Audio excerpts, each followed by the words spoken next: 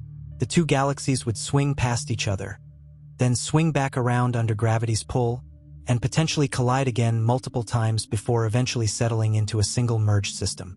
And what would that final merged system look like? According to the simulations, it would likely be a giant elliptical galaxy. Elliptical galaxies are different from spiral galaxies. They don't have the beautiful spiral arms and flat disks that characterize spiral galaxies like the Milky Way and Andromeda. Instead, they're more blob-shaped, more spherical. The stars are distributed more randomly throughout the galaxy rather than organized in a flat disk. This hypothetical merged galaxy was given a name. Some astronomers called it Milkomeda. Others called it Milkdromeda.